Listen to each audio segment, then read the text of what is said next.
So I mentioned platforms, and I want to kind of shift the discussion over where AMD is going with platforms. Of course, a year ago, all the discussion was about netbooks. Seems like at Computex this year, all the discussion is about netbooks again.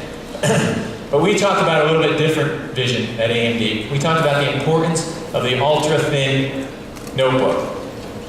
So roughly a year ago, we launched the idea of the Yukon platform. It's really bringing the entire PC experience without any real compromises in a new form factor, a thinner form factor at attractive, exciting price points. So you have the portability and battery life that you want. And of course, just as I talked about working with TSMC and Microsoft, it was important for us to have a key OEM partner to bring forward this vision as well. And in this case, it was HP.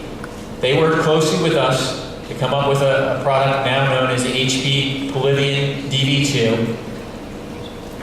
Very thin, great battery life platform that also is able to support Blu-ray and have discrete graphics in it, all for a very affordable price point of less than $750.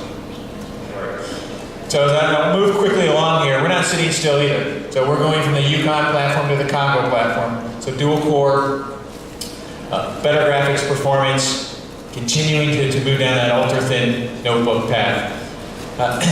In addition, there's other key segments, such as a low-power notebook segment, and we're bringing in socketed-type solutions to address that market where they want flexibility. And then we're not forgetting about desktops, of course. There's a continued demand to have smaller form factor, all-in-one desktops, where they need that same power efficiency that we've been able to create with our notebook products. Is concerning Intel's CUOV line and whether AMD has a competing product. I'm actually going to state this a little differently. We welcome Intel to the party around low-power, ultra-thin designs. As Ray pointed out from HP today, we actually pioneered with HP a whole ultra-thin strategy. And so Rick's slide talking about Yukon was our first instantiation of an ultra-thin category that competes with CLV.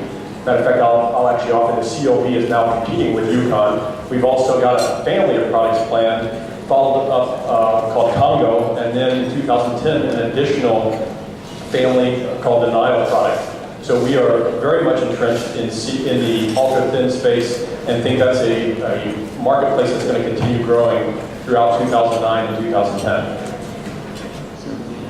Well, you know, the netbook market has clearly jumped in terms of volume to surprising levels here, but we do see some leveling off of that, especially in light of the ultra-thin strategy that we put in place, and now Intel also copying that with CULV. We think there's going to be a leveling off of that, and as users start to recognize the full featured experience that are provided by ultra-thins, we expect the market to gravitate to ultra-thin technology. So we are not directly competing with netbook, but we are offering very compelling price-performance solutions sitting on top of that with a much better user value proposition.